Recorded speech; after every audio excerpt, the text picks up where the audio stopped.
In the heart of Fairbrook, a town where everyone knows your name, there's a place no one talks about. On Willow Lane, an old white house stands silent, shrouded in soft fog, its secrets guarded by a giant willow tree in the backyard. It's a quiet, peaceful town. But that house holds a memory. This is where the Clark family decided to start their new life. Michael, Anna, and their 12-year-old daughter, Emily, arrived on a sunny Sunday morning, their faces bright with excitement. "This place looks like something out of a storybook," Emily exclaimed, her eyes wide with wonder as she explored the sprawling porch and the vast backyard. They were a picture of happiness, a stark contrast to the neighbors who cast nervous glances their way before quickly turning away, their smiles vanishing like a whisper in the wind. The Clarks were oblivious, seeing only the promise of a perfect home. But a storybook can have dark chapters, and they were just turning the first page. The first night in the new house was unsettlingly still. Moonlight streamed through Emily's window, making the curtains dance like phantoms in the gentle breeze. As she drifted toward sleep, a faint sound, like a sigh carried on the air, slithered into the room. It whispered, long and drawn out. Emily sat up, her heart a tiny drum against her ribs. "Mom," she called out, but the only reply was the creaking of the old house. The next morning, a chilling discovery awaited her. The window, which had been securely locked the night before, was now ajar, as if an unseen hand had opened it to let the night's secrets in. A few days later, while Emily was riding her bike down the sun-dappled street, an elderly neighbor, Mrs. Gable, stopped her. Her face was a road map of wrinkles, each one etched with worry. "You shouldn't stay in that house, dear," she said, her voice trembling slightly. Emily, confused, asked, "Why not?" Mrs. Gable leaned in closer, her eyes dark with a long-held fear. "Because," she whispered, "it remembers." The old woman's words hung in the air, a cryptic warning that sent a shiver down Emily's spine, a stark contrast to the warm sunlight that bathed the peaceful town. Driven by a mix of curiosity and a growing unease, Emily convinced her mom to explore the dusty attic. The air was thick with the scent of old wood and forgotten memories. Tucked away in a dark corner, they found a small wooden box. Inside, a collection of childlike drawings told a silent story. There were sketches of the house, the looming willow tree, and a recurring figure, a little girl in a simple yellow dress. "Looks like the previous owners had a kid," Anna remarked, smiling fondly. But as Emily sifted through the brittle pages, she found the last drawing. On it, scrawled in a shaky, desperate hand, were 4 chilling words.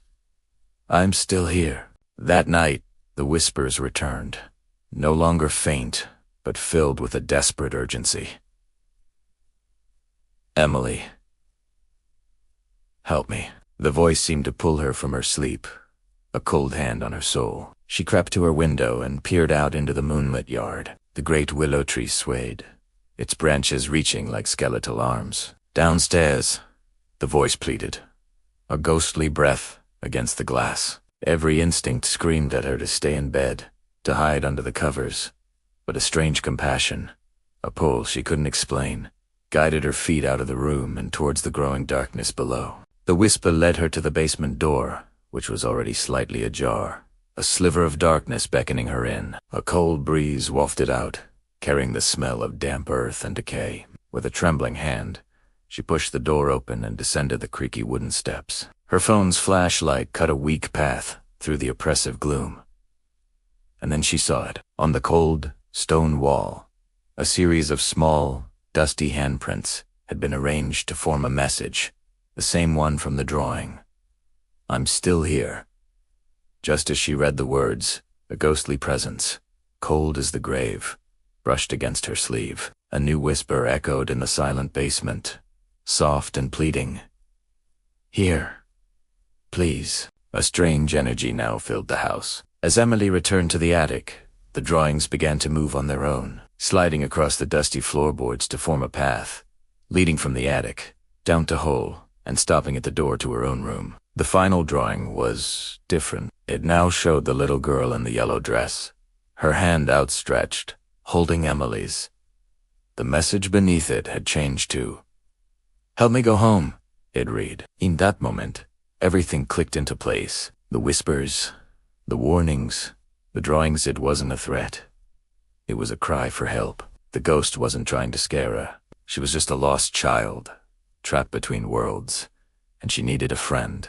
That night, guided by an intuition she didn't fully understand, Emily went out to the backyard and stood beneath the ancient willow tree.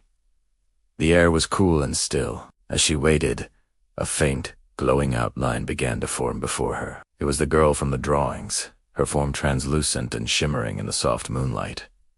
She wasn't scary, just incredibly sad. A gentle wind rustled the willow's leaves, as if the tree itself was sighing. Emily looked at the sad, shimmering figure and asked softly, "Do you want to go home?" The ghost girl smiled, a look of pure relief washing over her ethereal features. And then, as peaceably as she had appeared, she slowly faded away into the night, her spirit finally free. Weeks went by, and the house on Willow Lane began to feel like a real home. The strange chills were gone, replaced by a lingering sense of peace. One afternoon, Emily found herself drawn back to the attic. There, resting on the floor where she had last seen it, was one final drawing. It depicted two girls, one solid and one ethereal, standing together hand in hand under the willow tree. And at the bottom, in neat, clean letters, was a simple message.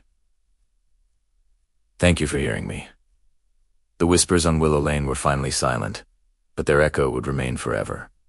A story of friendship that transcended even death itself. Thanks for watching. If you enjoyed this story, don't forget to like, share, and subscribe for more Tales from the Shadows.